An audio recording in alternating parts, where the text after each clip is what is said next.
Most rock musicians get their music while on drugs or from spirit guides, which are demons. That's what your young people are buying and paying for. Now, I'll give you something supernatural you can file away if you don't want to receive it, or take it home and get in the Word and see if it's possible. When witches write a book, they cast a spell over the book so it'll sell. And they order a demon to go into every copy that comes off the press. So when you own a book on witchcraft, you have a demon residing in your home, free of charge. The musicians who do the music that are in witchcraft do the same things to the record album. The same thing. So when you see that friendly little album spinning on your thing, ask yourself, was the musician a witch? Did he cast a spell over the album that the devil would have a pact in my home because I own the records? There's more to it than records and books. And this morning, you remember I gave the text, and I meant to get into this then because it fits the text. Your warfare is not physical, it's spiritual. And every Christian should memorize Ephesians 6:12 and stand on it. Look beyond what you see with these, and look and know that the devil has got, thousands and thousands of years of experience. And unless we think with the mind of Christ, he's going to walk all over us. And that's why you stay under the blood. A young man came up and asked me today, can a witch cast a spell on a Christian? He can cast it on any Christian that's not living the life. If you want to fence straddle, you're a wide open target for any witch in the world. If you want to stay under the blood, and you want to walk the line and be within the Word and within the Spirit of God, and wear the full armor of God, then you're going to be fine. Well, I think all of us know what it means when we come to church and sit in the service and then go out and live like the devil all week long and think we're immune to anything of the devil. If you're going to live in his territory, he's going to live in yours. And that includes the rock music. I was a little long on that question, but I cannot miss the rock music. The main reason that young people go into witchcraft today is through the music. As I've told people, rock music didn't come out with Elvis Presley. It's thousands of years old. If you take it away, witches can't do witchcraft. They can't function without the music. It's a third of their power. You think about it. Many modern churches know who their source of power is anyway. They ordered witchcraft on their open concert nights at Calvary Chapel on Saturday night. There were people shoving and beating on each other just to get a seat in that place. And they turned hundreds away. Nothing was mentioned about Jesus, and a homosexual was leading the service. And you had to have been blind not to see it. And it was a total acid rock type concert in the name of Jesus. Now that's the same group that puts out all your love song albums. And I'm reading from Jubilees chapter 15, verse 31. And he sanctified it, the Most High, and gathered it from amongst all the children of men. For there are many nations and many peoples, and all are his. And over all has he placed spirits of authority to lead them astray from him. So we see in verse 27 through 9 in Jubilees that the Most High is the God of Israel alone, and he's placed other angels to the other nations. Okay, and people are in delusion. Now we see this in the church, right? When we used to go to church. Now people saying they're Hebrews, now you think you're crazy, right? Now, 3-6 Mafia came out, basically the first rap group to talk about the devil, essentially. 3-6, 666 is, you know, the mark of the beast, right? Right. Now, you fast forward 2021, and the gay rapper Lil Nas X makes a music video where he actually goes to hell, and he gives Satan a lap dance. I saw it. And then he put out some shoes with a pentagram on it with human blood in it and all that type of stuff. So you being a 3-6 Mafia guy that's dealt with all that type of satanic type imagery and so forth, what do you think about that video and what he's doing? Hey man, the devil, when I met him, and I hate to say I met him, but when I met him, it wasn't what Nas showed us. It was the illusion, or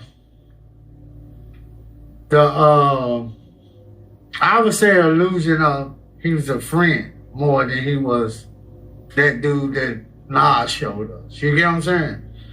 The devil would come in my business partner form, or come in your form. He would never come in his raw form to a person Period. You get what I'm saying? He always gonna come looking like somebody else, talking like somebody else, acting like somebody else.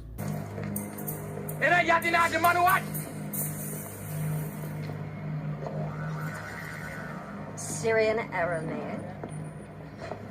How clever. Jesus. Honey, is there something? It's true what I said, though. I do know who you are. Azazel. Where'd you get that? From Milano's place? You found something up there. Well, some things, pal, you shouldn't know. Like what? Like what? And if you know, you should never ever tell.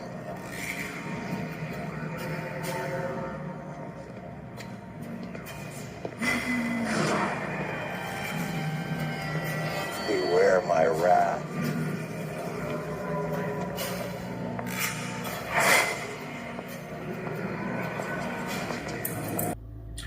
For Nas to do that, I don't know, Paul. Let me shut up. Cause Paul might don't want me saying this. Let me shut up. Let me just shut up. I don't know. This devil shit. I mean, we did that shit. You know what I'm saying? We did that shit for real. Ain't no way you gonna be able to say 666 Mafia, 666, or none of that shit without actually meeting the man. You get what I'm saying? And we can act like we haven't all our lives. And I'm gonna be the bullshit nigga and tell y'all the truth. Ain't nowhere in hell the devil came the way Nas said, and it worked that way.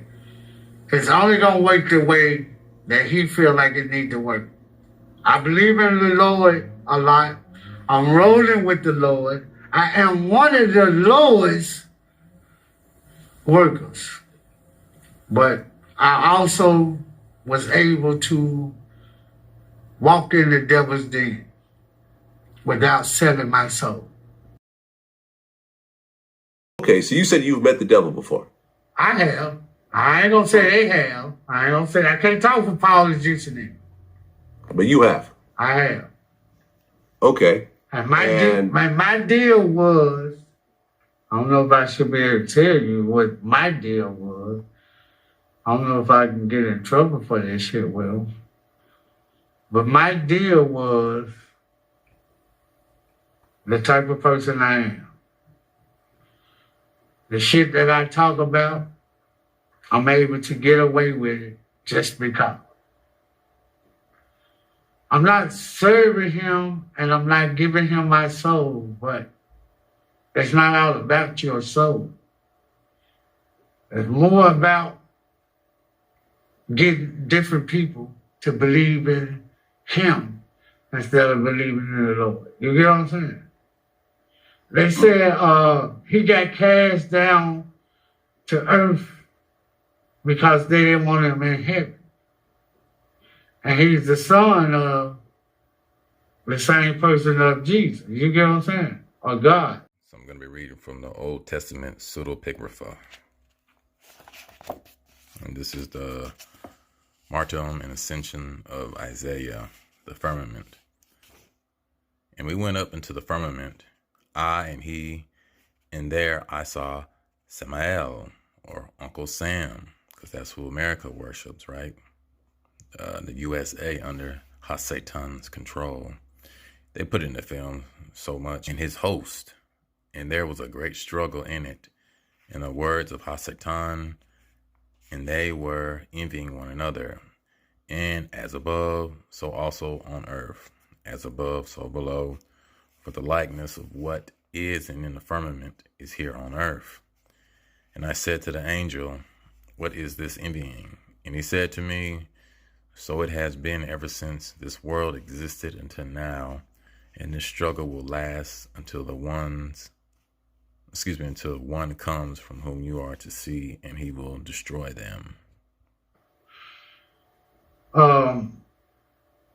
And shit it's just crazy as fuck because, you know, people don't even search for shit like Muslims. why do we don't like Caucasian people? You get what I'm saying? And we'll follow somebody else shit just because they say it's the shit. You get what I'm saying? Callers, stay fly, sipping on scissors, riding spinners. All the songs that Paul and Juicy came up with, or that they artists come up with, the chorus to the hook of the song. Them niggas is genius, dog. I don't even give a fuck what nobody say. Them niggas is genius. How can we, in 2021 and 2020, you know what I'm saying? That these niggas did songs for Megan Thee Stallion, Cardi B, and Moneybagg Yo, Trippie Redd, Travis Scott. Alright, so look, I'm watching the Travis Scott and Drake's concert, but what the fuck is this? What was that? I'm not a conspiracy theorist, but what the fuck is that?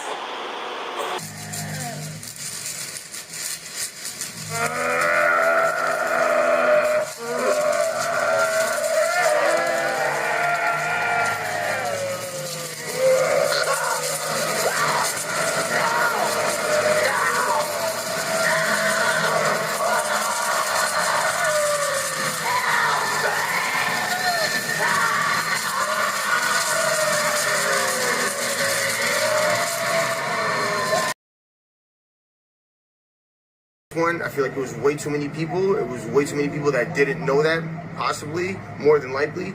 And it just got crazy for everybody up there that was basically getting sacrificed.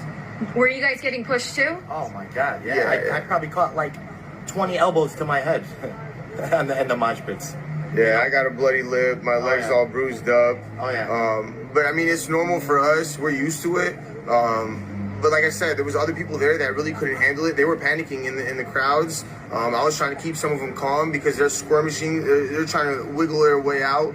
I usually create elbow room just to try to get some breathing space. I couldn't even get no elbow room. My hands were actually crushing my chest, so I was panicking a little bit. That's when I finally got out. So you guys are being pushed, I mean, literally packed in where you can barely even move your arms. Like, you're so packed in, you feel like you can't breathe sometimes, you know? Even if this event was outside, and we were so compressed that it's like, you feel like you can't breathe, you know? Yeah, like if I was standing here and I'm trying my hardest to push away from my body, and I can't, and my hands are just coming back in. Right here, my hands are just literally coming back in and getting pressed on my chest. Yeah. So imagine, I could literally see somebody not being able to breathe in that situation and literally just passing out or maybe stop breathing and die. Like I could easily see how that would happen. And you firsthand saw people starting to collapse. Oh yeah. Yeah. I got to the point where we had to walk over people's bodies. Like it was crazy. Like it was just bad. Like we had to walk over people. Like, you know, it's not much you can do when there's 50,000 people in one little area, you know. Were these people getting trampled on? Some people were getting trampled on. I tried helping some people, but it's hard. It's when there's so many you really teams. Can't. I mean, if there's people in four, most people help them up. They're not just literally getting trampled on for no reason. But if you don't see them there, then they're just down there, you know. And I can easily see how that happened because even at the front, there was some people sitting down. I heard some of those people sitting down weren't even able to get up. So I can only imagine how it was just being underneath there. When up top, it was crazy. So how did you guys get out then? Only the strong survive. Yeah, I mean,